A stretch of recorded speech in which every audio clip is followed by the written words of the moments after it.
Hello बच्चों, आप सभी का हमारे चैनल यूएस वर्चुअल कैंपस में स्वागत है। मैं हूं उदय शंकर। बच्चों, आज के इस वीडियो सेशन में हम लोग एक बहुत इंपॉर्टेंट टॉपिक को लेकर चल रहे हैं और वो इंपॉर्टेंट टॉपिक आपकी स्क्रीन पर दिखाई दे रहा है। उसका नाम है कंफ्यूजेबल वर्ड्स। कंफ्यूजेबल वर्ड्स का आज का हमारा ये फर्स्ट वीडियो सेशन होगा। हालांकि कंफ्यूजेबल वर्ड्स में आगे के दिनों में भी आपको बहुत सारी वीडियोस देखने को मिलेंगे। आज की इस वीडियो सेशन में हम लोग कुछ ऐसे वर्ड्स को देखेंगे जिनके उच्चारण एक जैसे हैं, उनके उच्चारण समान है, लेकिन उनके अर्थ अलग अलग हैं। ठीक है ना। इसको होमोफोन कहा जाता है ना। होमोफोन वैसे वर्ड्स होते हैं जिनके उच्चारण एक जैसे होते हैं लेकिन इनके अर्थ अलग अलग होते हैं। हर एक प्रकार के एग्जाम्स जिसमें कि इंग्लिश एक पेपर होता है, होमोफोन्स पूछे जाने की बहुत ज्यादा उसमें संभावना बनी रहती है। मतलब देखिए, अगर आप वर्ड्स को देख रहे हैं अपनी स्क्रीन पर, तो आपको जो पहला जो वर्ड दिया गया है वो है अबेट और अबेट। दोनों का उच्चारण हम एक जैसे पढ़, इसको भी अबेट पढ़ रहे हैं, इसको भी अबेट पढ़ रहे हैं, लेकिन इनके अर्थ अलग अलग हैं। हम किस अबेट का कहां यूज करेंगे, आज की इस वीडियो सेशन में इसी चीज को लेकर के हम बात करेंगे। कौन सा अबेट का कहां पर यूज होगा। जैसे आप दूसरे वर्ड्स को देख रहे हैं तो एक्सीड और एक्सीड दोनों एक जैसे आपको दिखाई दे रहे हैं। एक्सेस एक्सेस ये एक जैसे वर्ड है उच्चारण में, ठीक है ना। ये उच्चारण में एक जैसे वर्ड हैं लेकिन इनके यूजेज हैं अलग अलग हैं। तो ये कहां पूछे जाते हैं, ये कॉमन एरर में पूछे जाते हैं। जरूरत होगा इस अबेट का, है ना, और आपको ये अबेट दिया रहेगा तो आपको वो गलत चुनना है कॉमन एरर में। इंप्रूवमेंट में जो सेंटेंस इंप्रूवमेंट जो क्वेश्चन के रूप में आता है उसमें भी जरूरत होगा इसका दे देगा ये, जरूरत होगा इसका दे देगा ये। तो इस तरह के ये इंटरचेंजेबल ये क्वेश्चन के रूप में पूछे जाते हैं।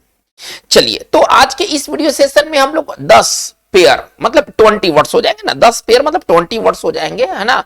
हम लोग 10 पेयर्स को लेके चलेंगे। आज की इस वीडियो सेशन में हम लोग कौन कौन से कंफ्यूजेबल्स को लेके चलने वाले हैं। Abate abet, accede exceed, access excess. चलिए, चौथा नंबर का है accomplice accomplish, adverse averse, advice advise, allude elude. ठीक है। इसके बाद हम लोग फिर आगे देखेंगे एलूजन इलूजन, एसेंट एसेंट और एसेंट। इसमें 3 पेयर है ना, इसमें 3 पेयर है, और सीज और सीज। तो आज की इस वीडियो सेशन को आप शुरू से अंत तक देखें। अगर आपको ये वीडियो पसंद है तो आप इस चैनल को सब्सक्राइब करें, लोग अपने ग्रुप में इसको फैलाएं। जैसे आप लाभ प्राप्त कर रहे हैं वैसे आपके भी जो भाई बंधु हैं वो भी बेनिफिट प्राप्त कर सके। तो चलिए इस वीडियो सेशन की शुरुआत करते हैं। हमारा फर्स्ट है अबेट। सबसे पहले हम अबेट को लेके चलेंगे। अबेट का क्या अर्थ होता है, ठीक है ना। अबेट और अबेट को देखेंगे हम लोग, ठीक है ना, कि किसका यूज कहां पर होता है, किस अबेट का क्या अर्थ होता है। चलिए, अबेट अबेट वर्ब है, ये पार्ट ऑफ स्पीच में ये वर्ब है। अबेट, है ना, कैटेगरी से ये वर्ब है। अबेट का मतलब होता है कम करना या कम होना। कोई चीज को आप कम करेंगे, ये नहीं तो वो खुद अपने आप कम हो जाएगा। धीमा करना या धीमा होना, या तो आप धीमा करेंगे नहीं तो चीज खुद धीमा हो जाएगा। तो अबेट का शाब्दिक हिंदी क्या होगा, कम करना, कम होना, धीमा करना, धीमा होना। चलिए, एक ही चीज है, शब्द अलग अलग है। अब इसके सिनोनिम्स क्या होंगे। अब कम करने के लिए हम अबेट की जगह पर और क्या क्या यूज कर सकते हैं, हमको ये देखना है। तो इसके सिनोनिम्स है सबसाइड, इसका भी अर्थ होता है कम करना, घटाना, लिसन कम करना, डिमिनिश कम करना। सबका एक ही अर्थ है कम करना। चलिए, एक सेंटेंस आपको दिखाई दे रहा है आपकी स्क्रीन के ऊपर। सरकार के पास प्रदूषण कम करने की कोई योजना नहीं है। प्रदूषण ठंड के दिनों में वैसे भी प्रदूषण एक बहुत बड़ी समस्या हो जाती है। छोटे शहर से लेकर महानगर तक प्रदूषण आप देखिएगा कि सोशल मीडिया से लेकर के न्यूज़पेपर से लेकर के हर जगह प्रदूषण एक इशू हो जाता है। लेकिन दुर्भाग्यवश हमारे सरकार के पास कोई ऐसी ठोस योजना नहीं है जिसको लेकर के बात किया जा सके। ठीक है। तो सेंटेंस कह रहा है क्या कि सरकार के पास प्रदूषण कम करने की कोई योजना नहीं है। देखिए, पहले हम इस क्वेश्चन को, इस सेंटेंस को हम लोग बाद में पहले देखेंगे। पहले हम दूसरा अबेट देख लेते हैं कि दूसरा अबेट का क्या अर्थ है। इस अबेट, ये भी वर्ब है, ठीक है ना। अबेट हमारा जो एबीएटी था ये भी हमारा वर्ब था, ये अबेट भी वर्ब है और ये भी अबेट वर्ब है। तो कैटेगरी से तो दोनों सेम है लेकिन दोनों के अर्थ अलग अलग होंगे। इस अबेट का मतलब होता है मदद करना गलत कामों में। अगर आप किसी को मदद करते हैं किसी के गलत कामों में तो आप अबेट करते हैं। ठीक है। चलिए, सिनोनिम्स क्या हो जाएगा भाई। मदद करने के लिए हमारे पास और भी क्या वर्ड है, तो एड, एड मतलब होता है सहायता करना, मदद करना। असिस्ट, असिस्ट मतलब सहायता करना, मदद करना। और हेल्प, हेल्प का भी अर्थ होता है सहायता करना, मदद करना। देखिए अब यहीं पर आपको सवाल ये दिया रहता है कि हम इसमें, है ना, हम कौन सा इस्तेमाल करें, हम इसमें अबेट इस्तेमाल करें ऐसे वाक्य बनाने के लिए, हाँ, या हम अबेट इस्तेमाल करें, हम क्या इस्तेमाल करें। ठीक है, अभी तो आपको समझ में आ रहा है कि इसमें ये अबेट का यूज होगा। लेकिन ये अगर यही सवाल, यदि क्वेश्चन, यही क्वेश्चन यदि एग्जामिनेशन में पूछ दिया जाए तो आप कंफ्यूज हो जाएंगे, आपको पता नहीं चलेगा कि किस अबेट का क्या मतलब है, क्योंकि दोनों एक ही जैसे उच्चारण वाले वर्ड है। यहां तक तो क्लियर है, यहां तो आपको समझ में आ रहा है कि हमको अबेट का ये यूज करना है, इस सेंटेंस में हम इस अबेट का यूज करने वाले हैं, ये तो क्लियर है एग्जामिनेशन में। लेकिन यही वर्ड आपको प्रॉब्लम क्रिएट करेगा। चलिए अब बनाते हैं, सरकार के पास प्रदूषण कम करने की कोई योजना नहीं है। कैसे लिखेंगे, द गवर्नमेंट, अगर इसको बनाया जाए तो कैसे लिखेंगे, द गवर्नमेंट। चलिए पहले सरकार के पास कोई योजना नहीं है, पहले इतना उठाते हैं, the government has no plan. चलिए ये तो हो गया, सिंपल तरीके से बन गया, सरकार के पास कोई योजना नहीं है। चलिए टू, अब यहीं पर है पॉल्यूशन, ठीक है ना, अब यहीं पर है पॉल्यूशन, और आपको भरने को दे दिया जाए अबेट और अबेट, तो यहां तो आपको आसानी से समझ में आ जाएगा कि यहां पर भरना क्या है। लेकिन यही जो पेयर है ना, एग्जामिनेशन में ना प्रॉब्लम क्रिएट करता है, इसलिए इसको कंफ्यूजेबल्स कहा गया है। ये कंफ्यूजेबल्स क्यों कहा गया है, क्योंकि इनके उच्चारण एक जैसे हैं, अर्थ अलग अलग हैं। ओके, तो यहां पर हम, चूंकि हम इस अबेट के बारे में बात कर रहे हैं, अतः हमारा यहां पर जो अबेट आएगा वो ABATE होगा। ओके, चलिए अब हम दूसरा अबेट को देख लेते हैं। इस अबेट का अर्थ होता है मदद करना। अब कह रहे हैं कि उस पर हत्या में मदद करने का आरोप है। ठीक है, अब कैसे लिखेंगे, चलिए उस पर आरोप है, पहले ये उठा लेते हैं, ही इज चार्ज्ड, है ना, ही इज चार्ज्ड विथ, है ना, उस पर आरोप लगाया गया है। अब यहीं पर है ना, इन मर्डर, इन मर्डर, हत्या में, है ना, मदद करने का आरोप है। और इसमें आपको भरना है अबेट और अबेट। अब इसमें आपको भरना है अबेट और अबेट। आप क्या करने जा रहे हैं भाई, तो जाहिर सी बात है कि यहां पर मदद करने का सेंस है, यहां पर चार्ज आप पर लगा हुआ है, यहां पर कम करने का कोई भाव नहीं है। आपको मर्डर, हत्या में आप पर मतलब आरोप लगा है कि आपने मदद किया है, यहां पर क्या होना चाहिए, अबेट। तो विथ ये प्रीपोजिशन है। एक फंडामेंटल रूल क्या कहता है कि प्रीपोजिशन के बाद जब भी वर्ब आता है तो वो V4 रूप में आता है। ठीक है, तो चलिए अब यहां पर क्या लिख देंगे, अबेटिंग, यहां पर क्या लिखेंगे, अबेटिंग इन मर्डर। हमारा इस सेंटेंस ऐसे बना। तो दो अबेट हम लोगों ने क्लियर कर लिया, इस अबेट का मतलब कम करना, इस अबेट का मतलब मदद करना। आते हैं हम लोग अपने सेकंड पेयर में। देखिए सेकंड पेयर क्या कहता है, एक्सीड। ठीक है ना, एक्सीड का मतलब क्या होता है, अगर आप कोई चीज को एक्सीड करते हैं तो आप उससे सहमत हो जाते हैं। ठीक है ना, एक्सीड का मतलब होता है सहमत होना, किसी चीज को मान लेना। ठीक है ना, प्रार्थना, क्या चीज मानना, तो यहां पर लिखा गया है प्रार्थना, किसी का प्रार्थना स्वीकार कर लेना, प्रस्ताव स्वीकार कर लेना, है ना, मांग इत्यादि मान लेना। ठीक है ना, तो किसी का प्रार्थना, मांग स्वीकार को मांग प्रस्ताव को स्वीकार कर लेने को कहते हैं एक्सीड। चलिए अब एक्सीड का साइनो क्या होगा, स्वीकार कर लेना, मान लेने के लिए और भी हमारे पास कितने वर्ड हैं, वो इसके सिनोनिम्स होंगे, बराबर अर्थ वाले। तो एग्री टू, कंसेंट टू, इसका भी अर्थ होता है मान लेना, सहमत हो जाना। चलिए एक सेंटेंस आपकी स्क्रीन पर दिखाई दे रहा है, सरकार हड़तालियों की मांगों को नहीं मानी। नहीं माना, सरकार नहीं माना, हड़ताली जो स्ट्राइकर्स थे उनके डिमांड्स जो थे, उसके डिमांड को उसने नहीं माना। कैसे लिखेंगे, द गवर्नमेंट। अगर इसी को लिखा जाए तो हम कैसे लिखेंगे, द गवर्नमेंट। ठीक है, चलिए डिड नॉट, चलिए एक्सीड। ठीक है ना, और एक्सीड के साथ प्रीपोजिशन टू लगेगा, एक्सीड टू द स्ट्राइकर्स, जो हड़ताली जो थे। ठीक है ना, हड़तालियों के डिमांड था ना, स्ट्राइकर्स डिमांड्स। चलिए ये हमारा सेंटेंस कंप्लीट हो गया। तो अगर आप कुछ को एक्सीड करते हैं, आप उसको स्वीकार कर लेते हैं, किसी के प्रार्थना को, किसी के प्रस्ताव को, किसी के मांग को। चलिए इस एक्सीड का मतलब ये देखिए, इसको भी एक्सीड कहेंगे। ठीक है ना, इसको भी एक्सीड कहेंगे। इसका मतलब होता है सीमा से बाहर जाना। अगर आप एक्सीड करते हैं तो आप सीमा से बाहर निकल जाते हैं। सिनोनिम्स इसका क्या होगा, टू गो बियॉन्ड, बियॉन्ड मतलब उस पार, पार चल जाना, बाहर निकल जाना। पार चलने का मतलब होता है बाहर निकलना, या बी मोर देन, ज्यादा होना। जैसे कि देखिए आप एग्जाम जब देंगे तो उस पर लिखा रहता है कि 100 शब्दों में उत्तर दो, लगभग 200 शब्दों में उत्तर दो, और वहां पर एक चीज लिखा रहता है ना, डोंट एक्सीड। क्या लिखा रहता है, डोंट एक्सीड, है ना, वर्ड लिमिट, है ना, वर्ड लिमिट को पार ना करे। जो वर्ड लिमिट आपको दिया गया है आप उसके अंदर में ही लिखें। डोंट एक्सीड वर्ड लिमिट को पार ना करें।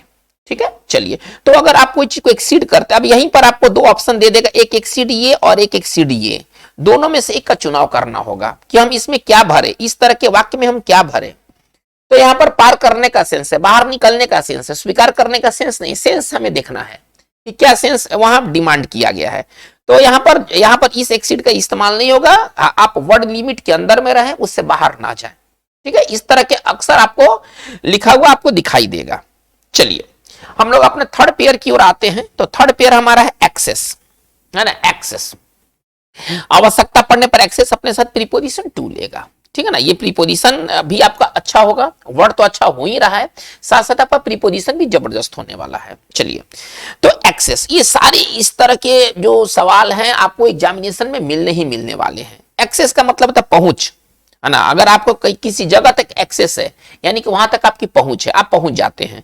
या प्रवेश की अनुमति को भी एक्सेस कहा जाता है, अगर आपको प्रवेश की अनुमति मिली है तो आपको एक्सेस मिला हुआ है। चलिए, सिनोनिम से इसका क्या हो जाएगा, प्रवेश या प्रवेश की अनुमति के लिए हमारे पास और क्या वर्ड्स हैं, तो इंट्रेंस मतलब प्रवेश, अप्रोच प्रवेश, और एडमिशन का मतलब क्या होता है ना, वो दाखिला वाला मत समझिएगा, प्रवेश करने की अनुमति को एडमिशन कहते हैं। जैसे उन लोगों को होटल में प्रवेश करने से मना कर दिया गया, है ना, वे प्रवेश नहीं कर सकते हैं। कैसे लिखेंगे, उन लोगों को, दे, अच्छा किसी के द्वारा मना किया गया है ना, दे वर डिनाइड, है ना, दे वर डिनाइड, क्या उनको मना किया गया, प्रवेश से मना किया गया, दे वर डिनाइड एक्सेस। और एक्सेस कहां, एक्सेस टू, है ना, ये प्रीपोजिशन क्या लेगा, टू। तो हमारा पूरा लाइन ऐसे बना, they were denied access to the hotel. चलिए, हम आगे बात को देखते हैं। भवन में प्रवेश बगल स्थान से है ना, साइड से है, हमको कहना है। कैसे लिखेंगे, द बिल्डिंग, अगर इसी को लिखना है तो कैसे लिखेंगे, द बिल्डिंग हैज साइड, है ना, side access, the building has side access. घरों में होता front access, side access, back access. तो एक्सेस का मतलब होता है ना प्रवेश, और प्रवेश की अनुमति को भी हम एक्सेस कहते हैं। चलिए, ये एक्सेस है, ये इसको पढ़ेंगे एक्सेस, इसको पढ़ेंगे एक्सेस, इसको पढ़ेंगे एक्सेस, इसको पढ़ेंगे एक्सेस। थोड़ा ध्यान दिया जाए, एक्सेस का मतलब क्या होता है, ज्यादा, है ना, फालतू को एक्सेस कहते हैं, ज्यादा, अधिक के अधिकता को ना एक्सेस कहते हैं। किसी चीज की अधिकता उसकी एक्सेस कहलाती है। चलिए, अब इसके सिनोनिम्स क्या क्या होंगे, है ना, सरप्लस, सरफीट, है ना, इस सब का मतलब होता है ज्यादा। सर मतलब होता है, देखिए रूट वर्ड पर जाइए, सर मतलब होता है ज्यादा, अगर कहीं सर लगा हो तो इसका मतलब होता है ऊपर, है ना, ऊपर, है ना। चलिए, सरफिट मतलब जरूरत से ज्यादा ऊपर में चला गया है, सरप्लस मतलब ऊपर, सुपर एबंडेंस मतलब ऊपर ज्यादा। तो इस सबका मतलब एक ही है, अधिकता। करे कि तनाव की अधिकता खतरनाक हो सकता है, अगर तनाव अगर अधिक मात्रा में हो जाए तो यह खतरनाक होगा। हम कैसे लिखेंगे, द एक्सेस ऑफ, अगर इसी को लिखना है तो कैसे लिखेंगे, द एक्सेस ऑफ स्ट्रेस। ठीक है ना, कैसे लिखेंगे, the excess of stress, stress मतलब तनाव। ठीक है ना, चलिए, खतरनाक हो सकता है, कैसे लिखेंगे, can be dangerous, the excess of stress can be dangerous. ठीक है, चलिए हम लोग आगे बढ़ते हैं अपने पेयर नंबर 4 की तरफ। देखिए, एकॉम्प्लिस, एकॉम्प्लिस नाउन है। एकॉम्प्लिस का मतलब क्या होता है, एकॉम्प्लिस उस व्यक्ति को कहते हैं, ठीक है ना, जो किसी के गलत कामों में मदद किया हो। देखिए, अबेट मतलब होता है मदद करना, और एकॉम्प्लिस उस व्यक्ति को कहेंगे जो व्यक्ति किसी के गलत कामों में मदद किया हो। चलिए, मददगार, है ना, गलत कामों में। चलिए, अब अबेट से देखिए, यही अबेट से एक वर्ड बना अबेटर, इसका सिनोनिम्स क्या क्या हो जाएगा, अबेटर, अबेटर मतलब ही मददगार। चलिए, हेल्पर, हेल्पर हम लोग तो कॉमन वर्ड है, हेल्पर मददगार, और असिस्टेंट मतलब ही मददगार। लेकिन गलत कामों में मददगार के लिए केवल 2 वर्ड होते हैं, एक एकॉम्प्लिस जो कि हम पढ़ रहे हैं, और एक अबेटर। अबेटर का भी इस्तेमाल होता है गलत कामों में साथ देने वाले के लिए। चलिए, घोटाला में वह सिर्फ एक मददगार था, मतलब मददगार के अलावा और कुछ नहीं था, उसने केवल घोटाला में मदद किया है। इस वाक्य का क्या भाव है कि उसने घोटाला में सिर्फ मदद किया है, घोटाला का पैसा उसके पास नहीं है, हाँ, घोटाला करने में साथ दिया है। ठीक है, चलिए कैसे लिखेंगे, ही वॉज जस्ट एन एकॉम्प्लिस, है ना, मददगार के लिए क्या वर्ड पढ़े, अबेटर भी लिख सकते हैं। चलिए, accomplice in scam, in the scam, scam का मतलब घोटाला, यानी कि घोटाला में सिर्फ वह एक एकॉम्प्लिस था, जो मेन जो कल्प्रिट था वो कोई और था, वो केवल एक एकॉम्प्लिस बन के रह गया था। चलिए, हमारा एक अगला वर्ड है अकॉम्प्लिश। ये टॉप क्लास का वर्ड है, ये टॉप क्लास का वर्ड है। कई बार ये सिनोनिम्स में पूछा गया है, ठीक है ना, एग्जाम्स में कई बार ये सिनोनिम्स में पूछा गया है। अकॉम्प्लिश वर्ब है। अकॉम्प्लिश का मतलब क्या होता है? प्राप्त करना, पहुंचना, किसी सीमा, किसी चीज को सफलतापूर्वक पूरा कर लेने को अकॉम्प्लिश करते हैं, कहते हैं। अगर आप कोई चीज को अकॉम्प्लिश करते हैं यानी कि आप उसको सफलतापूर्वक पूरा कर लेते हैं, ठीक है। जैसे देखिए, अगर आप क्रिकेट देखते हैं, क्रिकेट जानते हैं, क्रिकेट में रुचि लेते हैं, तो आपको एक बात समझ में आएगा। 2023 के वर्ल्ड कप में भारत ने बहुत अच्छी शुरुआत की, सेमीफाइनल तक भारत का दबदबा रहा, लेकिन भारत का जो मिशन था वर्ल्ड कप जीतना, क्या वो प्राप्त कर पाया? क्या उस मिशन को पूरा कर लिया? तो नहीं, ऐसा नहीं हो सका। तो इस मामलों में हम अकॉम्प्लिश का इस्तेमाल करेंगे निगेटिव सेंटेंस में, ठीक है ना। अकॉम्प्लिश का मतलब होता है किसी चीज को सफलतापूर्वक पूरा कर लेना। क्या भारतीय टीम अपने मिशन को पूरा कर पाई? तो जवाब होगा नहीं, ठीक है। चलिए कैसे लिखेंगे? उसने लक्ष्य को प्राप्त कर लिया। मान लीजिए कि ये किसी व्यक्ति के लिए कहा गया है, ठीक है ना, उसने लक्ष्य को प्राप्त कर लिया। कैसे लिखेंगे? ही अकॉम्प्लिश्ड। प्राप्त करना या पूरा करने के लिए वर्ड क्या है? अकॉम्प्लिश। ये पास्ट टेंस है। चलिए, ही अकॉम्प्लिश्ड हिज गोल। गोल है ना, गोल का मतलब लक्ष्य। चलिए, क्या हम इस पर एक सेंटेंस बना सकते हैं? देखिए तो इसको एक और लिखते हैं, है ना। चलिए, इंडिया कुड नॉट अकॉम्प्लिश, है ना। चलिए, देयर मिशन, यहां इनका मिशन क्या था? इंडिया के लिए देयर इसलिए लगा है कि ये स्पोर्टिंग टीम है ना। खेलकूद वाले टीम में हमेशा प्लुरल वर्ब लेते हैं, प्रोनाउन प्लुरल होता है। India could not accomplish there mission, और अपने मिशन को पूरा नहीं कर सके। मिशन था वर्ल्ड कप जीतना, जो कि प्राप्त नहीं हो सका। तो बच्चों, ये बहुत इंपॉर्टेंट है, अकॉम्प्लिश और अकॉम्प्लिश। अकॉम्प्लिश जो सी वाले अकॉम्प्लिश है, इसका मतलब होता है गलत काम में साथ देने वाला, और जो एसएच वाला अकॉम्प्लिश है, इसका मतलब होता है किसी चीज को प्राप्त कर लेना, पूरा कर लेना सफलतापूर्वक। चलिए, हमारा अगला जो पेयर है वो है एडवर्स। एडवर्स, एडवर्स का मतलब क्या होता है? प्रतिकूल। यदि कोई चीज यदि एडवर्स है तो आपके वो अनुकूल नहीं है, ठीक है। चलिए, इसका सिनोनिम्स क्या होगा? अनफेवरेबल। यदि कोई चीज अगर अनफेवरेबल है यानी कि वो आपके अनुकूल नहीं है। चलिए, होस्टाइल, बहुत अच्छा वर्ड है। होस्टाइल का भी अर्थ होता है प्रतिकूल, और एक हार्मफुल। इस वर्ड को पढ़ेंगे हार्मफुल। हार्मफुल का भी मतलब होता है हानिकारक, प्रतिकूल।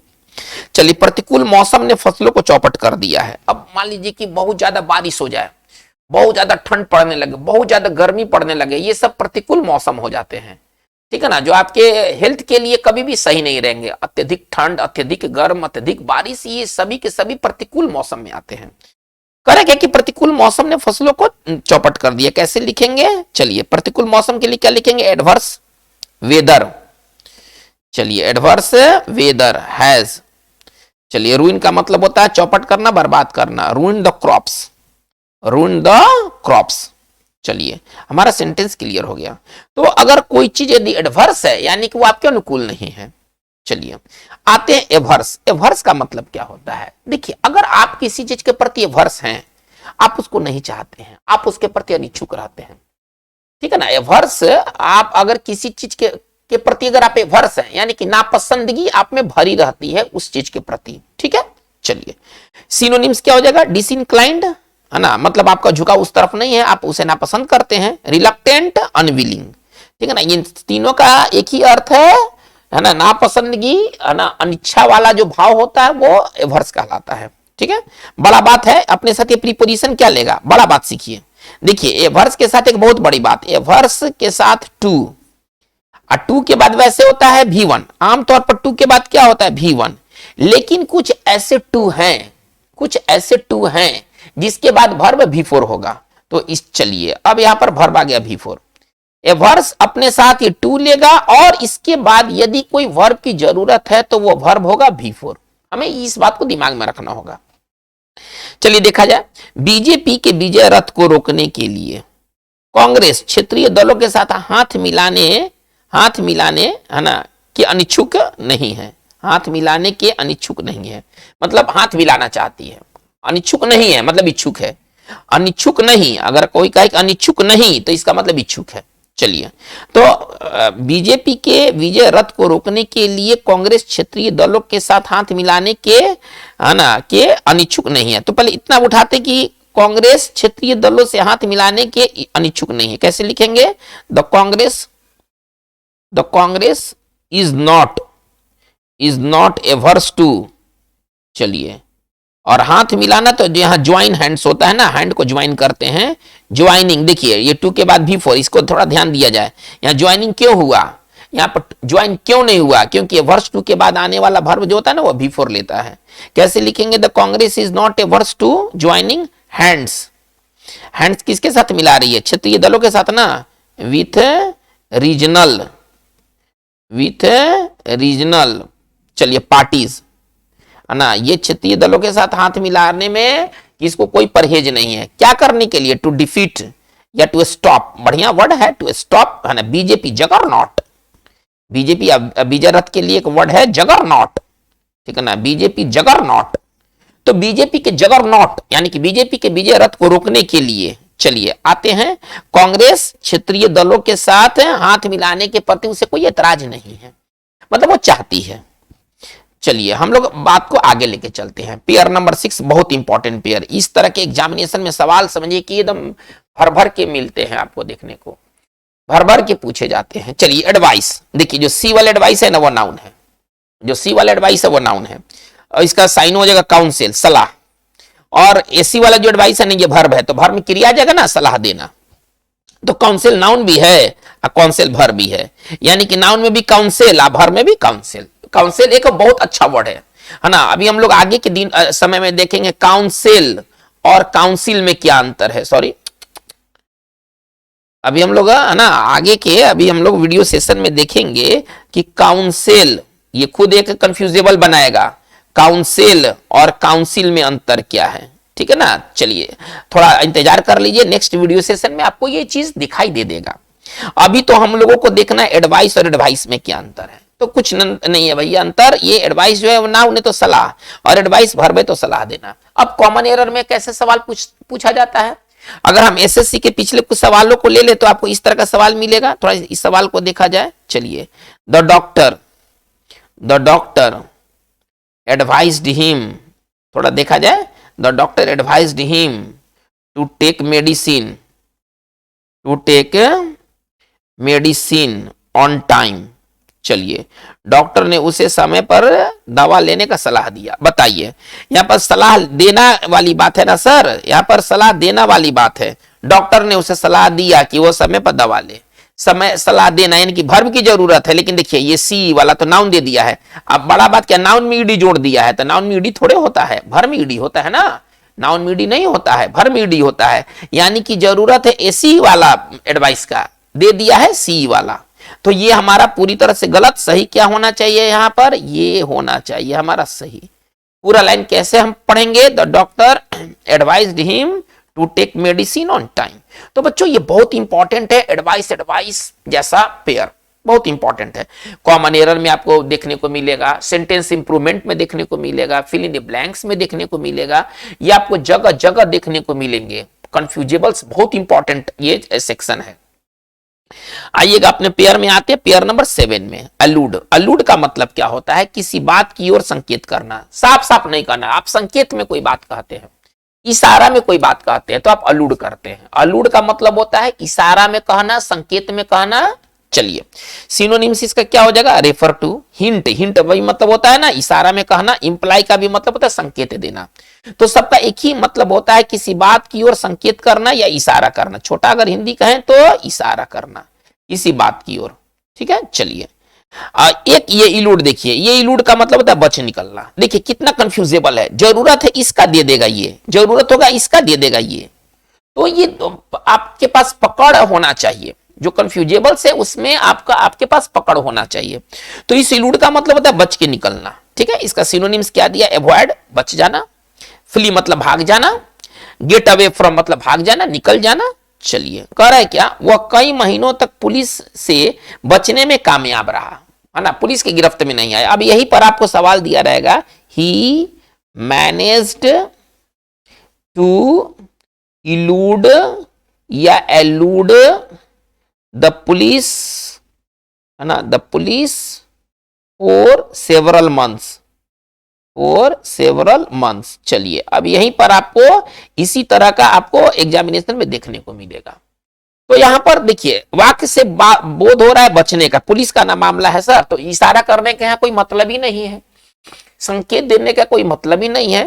तो मतलब यह है बच के निकलने का, गिरफ्त में नहीं आने का। तो यहां पर होना चाहिए इलूड, यानी कि यहां पर हमारा ये एलूड हमारा गलत हो जाएगा। चलिए अब हम आते हैं एलूजन। देखिए एलूड क्या था, एलूड वर्ब है, एलूड वर्ब है और ये एलूजन उसका नाउन है। एलूजन का मतलब संकेत, इशारा, अप्रत्यक्ष जिक्र को हम कहेंगे एलूजन। चलिए साइनो क्या हो जाएगा, रेफरेंस हो जाएगा। चलिए अब इल्यूजन देखा जाए, ये तो एलूड समझ में आ रहा है, एलूड मतलब होता है संकेत देना, इशारा करना, एलूजन उसका नाउन है, तो नाउन में देना करना खत्म, तो इसका मतलब संकेत या इशारा हो जाएगा। इल्यूजन क्या है, इल्यूजन का मतलब माया, भ्रम। माया क्या होता है, जो हमें दिखाई देता है एक्चुअली वो होता नहीं है, वो कुछ और होता है। भ्रम क्या है, भ्रम भी यही है ना, हमें जो दिखाई देता है, हम जिस चीज को सही मानते हैं वो सही नहीं होता है, हम किसी चीज को गलत मानते हैं वो गलत नहीं होता है, तो हमारे सोच के विपरीत वो चलता है, इसी को माया, भ्रम, मोह कहते हैं। चलिए डिल्यूजन, इसका एक साइन हो जाएगा डिल्यूजन। डिल्यूजन का भी अर्थ होता है भ्रम, डिल्यूजन का भी अर्थ होता है भ्रम। चलिए या इसका एक साइन हो जाएगा मिसकंसेप्शन, फॉल्स इंप्रेशन, है ना। चलिए कहने का मतलब है कि लोग कहते हैं दुनिया एक माया है, थोड़ा और अच्छा लाइन बना देते हैं, है ना। लोग कहते हैं, ठीक है ना, लोग कहते हैं, चलिए ठीक है ना, दुनिया एक माया है। बहुत सारे लोग कहते हैं दुनिया एक माया, भाई कैसे बनेगा, दे से, लोग के लिए हम यहाँ पर दे उठा रहे हैं, दे से, ठीक है ना। चलिए द वर्ल्ड इज, दुनिया एक माया है, the world is an illusion, the world is an illusion, दुनिया क्या है, एक माया है। चलिए तो ये इल्यूजन का इस्तेमाल यहीं पर दे देगा, इल्यूजन अलूजन। अब आपको समझना होगा कि यहां संकेत वाली बात है कि यह माया वाली बात है, तो पता चलेगा लाइन पढ़ने के पश्चात कि यहां पर माया, मोह, भ्रम वाली बात है, यानी कि यहां पर अलूजन नहीं होना चाहिए। चलिए बच्चों हम लोग अपने पेयर 9 में चलते हैं। एसेंट, बहुत तगड़ा वर्ड है ये, बहुत तगड़ा वर्ड है। एसेंट का मतलब होता है सहमति, ठीक है ना। अगर आप किसी को अपना सहमति देते तो ये वाला एसेंट, डबल एस, है ना, ये वाला एसेंट याद रखना है, सहमति में ये वाला एसेंट, ये रुलाने वाला है सर, ये रुलाने वाला पेयर है, आपको रुला देगा, आपको याद ही नहीं रहेगा कि किस एसेंट का हम क्या पढ़े थे। 3-3 एसेंट है, ठीक है ना, 3-3 एसेंट है, किसका क्या पढ़े थे यही दिमाग में नहीं रहेगा। अभी तो आप पढ़ाई कर रहे हैं तो अभी सब कुछ ठीक ठाक है, यही कुछ दिन के बाद यही प्रॉब्लम क्रिएट करेगा, इसलिए इसका नाम है कंफ्यूजेबल्स। चलिए अब सहमति के लिए और क्या क्या वर्ड है सर, परमिशन, अप्रूवल, कंसेंट, सहमति, एक्सेप्टेंस, सहमति, सबका मतलब होता है सहमति, सबका मतलब होता है सहमति। चलिए राष्ट्रपति ने बिल को अपनी सहमति प्रदान की, हमको बनाना है, कैसे लिखेंगे, द प्रेसिडेंट, द प्रेसिडेंट, चलिए प्रदान करने के लिए ग्रांट होता है, ग्रांटेड हिज एसेंट, हम कौन सा एसेंट, है ना, डबल एस वाला, है ना, एसेंट और एसेंट टू लेता है, तो हमारा कंप्लीट सेंटेंस ये बना, the president granted his assent to the bill. चलिए ये देखिए ये एसेंट क्या होता है, ऊपर चढ़ने को ना एसेंट कहते हैं, आप लोगों ने पढ़ा होगा मैथ में, असेंडिंग ऑर्डर, बढ़ते क्रम में, ऊपर जाने के क्रम में। तो एसेंट का मतलब यहाँ चढ़ाई या आरोहण, आरोहण का मतलब पर्वत पर चढ़ने को ना आरोहण कहते हैं। क्लाइंबिंग, इसका साइन हो जाएगा क्लाइंबिंग, स्केलिंग, स्केल का भी मतलब होता है ऊपर की ओर चढ़ना। चलिए माउंट एवरेस्ट पर पहली चढ़ाई 1953 ईस्वी में हुआ था, कैसे लिखेंगे, द फर्स्ट, पहली चढ़ाई उठाती है, द फर्स्ट एसेंट, कौन एसेंट, CENT, है ना, the first ascent of Mount Everest, of Mount Everest. चलिए ये घटना घटा था 1953 ईस्वी में, ठीक है ना, the first ascent of Mount Everest took place, take place मतलब होना, टुक प्लेस मतलब हुआ। चलिए टुक प्लेस इन 1953। तो बच्चों ये एसेंट का मतलब होता है ऊपर की तरफ जाना।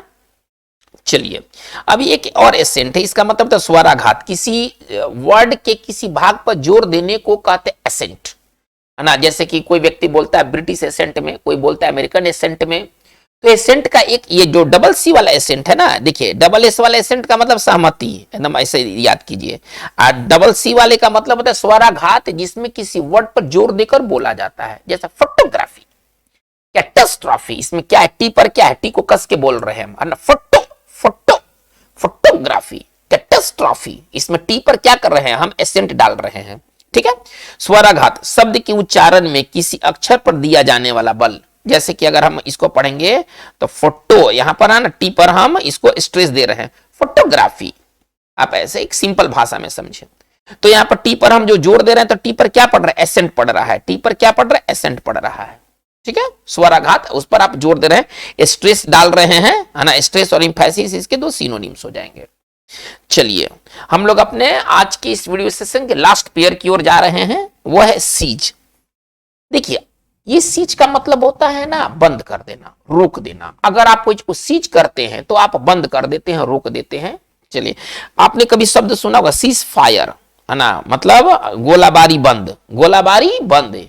ये आजकल है ना, आज पूरे दुनिया में हमास, इजराइल, यूक्रेन, रूस में ये जंग चल रहे हैं और सीज फायर शब्द बहुत ही कॉमन शब्द बन गया है। तो सीज फायर में कौन सा सीज, ये वाला सीज, हमें ये याद रखना कि सीज फायर में कौन सा सीज, तो ये सीज। चलिए बंद कर देना, रोक देना।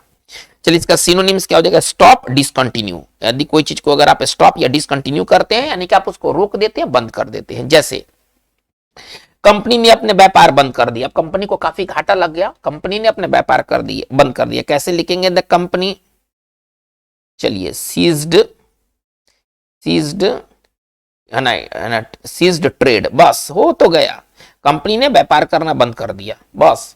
ट्रेड या ट्रेडिंग भी लिख सकते हैं, भर्ब अगर मान ले तो ट्रेडिंग भी लिख सकते हैं। चलिए इतना काफी है, ठीक है ना। चलिए उसने अपने लोगों को गोलाबारी बंद करने का आदेश दिया, कैसे लिखेंगे, ही ऑर्डर्ड। आदेश देने के लिए क्या लिखेंगे, ऑर्डर्ड, अपने लोगों को, हिज मेन, है ना, to cease, to cease firing, to cease firing, उसने अपने लोगों को गोलाबारी बंद करने का आदेश दे दिया। चलिए ये सीज बहुत इंपॉर्टेंट है, ये बहुत मतलब आप समझिए कि ये वेरी वेरी इंपॉर्टेंट ये सीज है। ये एक बार नहीं, ये कई बार एग्जाम्स में पूछे जा चुके हैं। तो ये सीज का मतलब क्या होता है, छीन लेना, अपने कब्जे में ले लेना, ठीक है ना। अगर आप कुछ को सीज करते हैं तो आप उसे छीन लेते हैं। अजर्ब मतलब छीन लेना, रेस्ट मतलब छीन लेना, ठीक है। चलिए तो अगर आप कुछ को सीज करते हैं तो आप उसको अपने कब्जे में ले लेते हैं। जैसे कि देखिएगा हम कैसे लिखेंगे, the police have seized, paper में इस तरह से अक्सर आते हैं, the police have seized illegal drugs, है ना, the police have seized illegal drugs. इसका हिंदी क्या निकलेगा कि पुलिस ने अवैध ड्रग्स को, है ना, जो वैध ड्रग्स नहीं था उसको अपने कब्जे में ले लिया है। तो बच्चों ये आज का हमारा कंफ्यूजेबल का फर्स्ट वीडियो रहा। इसमें हम लोगों ने 10 पेयर्स मतलब 20 वर्ड्स को हम लोगों ने देखा है कि कैसे उसके यूज होते हैं, इस वर्ड का कहां पर यूज होता है, ठीक है। अगर आपको अगर ये वीडियो पसंद आया हो तो आप इसे जरूर लाइक करें, सब्सक्राइब करें। आपको जो भी प्रश्न करना हो आप कमेंट बॉक्स इसके लिए खुला हुआ है, आप कमेंट बॉक्स का जरूर इस्तेमाल करें। आज की बात बस इतना ही। Thank you very much.